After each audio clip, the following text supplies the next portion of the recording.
जिनके वजह से जिनको दरकिनार किया गया था, आज उन्हीं के वजह से उनको बुलाया जा रहा है, खेमे में बुलाया जा रहा है अपने। जी हाँ, अमित शाह और पशुपति पारस के बीच सीक्रेट डील हुई है, सीक्रेट मीटिंग हुई है और हम सीक्रेट डील का खुलासा करेंगे। देखते रहिए फाइनल पोस्ट, मैं आपका आदर्श। एक वक्त था जब पशुपति पारस को दरकिनार कर दिया गया था चिराग पासवान की वजह से। चिराग पासवान ने कहा था कि अगर हम एनडीए के साथ हैं तो पशुपति पारस उनके चाचा को अलग कर दिया जाए, और बीजेपी को यह बात माननी पड़ी और पशुपति पारस ने केंद्रीय मंत्रिमंडल से इस्तीफा दे दिया था। और ये मोदी कैबिनेट में पिछले 10 साल के कार्यों में पहली बार हुआ था कि किसी कैबिनेट मंत्री ने अपने पद से इस्तीफा दिया था। मोदी सरकार में केंद्रीय मंत्री को हटाया जाता था, उनके पद से बोला जाता था कि यह पद छोड़ दीजिए, लेकिन पशुपति पारस पहले नेता हुए जो अपने पद से इस्तीफा दे दिए, और वो भी किनके वजह से? चिराग पासवान के वजह से। चिराग पासवान ने कहा कि पशुपति पारस की नो एंट्री है, तो बीजेपी ने चिराग पासवान की सभी बातों को सही माना। बात सीट हाजीपुर की हुई थी, लोकसभा सीट हाजीपुर की हुई थी। पशुपति पारस ने भी अपना दम दिखा दिया था और कहा था कि मैं हाजीपुर नहीं छोड़ सकता हूं। चिराग ने तो शुरू से ही कह रहे थे कि ये रामविलास मेरे पिता की सीट है और मैं इसे नहीं छोड़ सकता हूं, और दोनों बीजेपी के अभिन्न अंग थे। लेकिन बीजेपी ने चिराग को ज्यादा महत्व दिया और पशुपति पारस को दरकिनार कर दिया गया।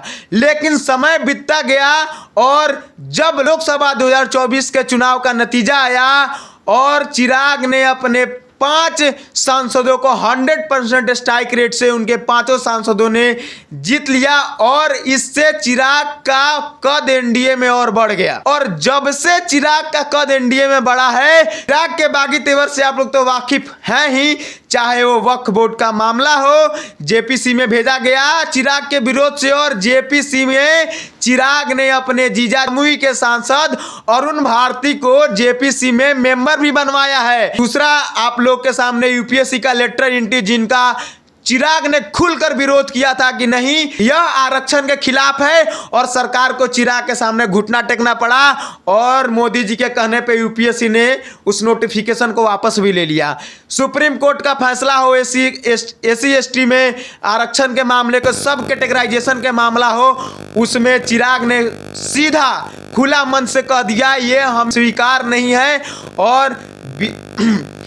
और केंद्र को यह मानना पड़ा, और केंद्र ने सुप्रीम कोर्ट के फैसले से अपने आप को अलग कर दिया और कहा कि राज्य अपना समझे क्या करना है राज्य को। सूत्रों के हवाले से पता चला है कि पशुपति पारस ने कहा है कि जिस तरह मुझे दरकिनार कर दिया गया था वैसे ही आप चिराग को दरकिनार कीजिए।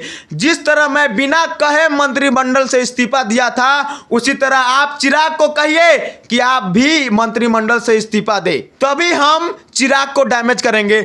सूत्रों के हवाले से तो यह भी खबर आ रही है कि बीजेपी ने ऑपरेशन लोटस शुरू कर दिया है, चिराग के पार्टी को तोड़ने का प्रयास शुरू कर दिया है। अब आप तय कीजिए कि भाजपा के लिए सही क्या है, भाजपा को पशुपति पारस के साथ जाना चाहिए या भाजपा को चिराग पासवान के साथ रहना चाहिए।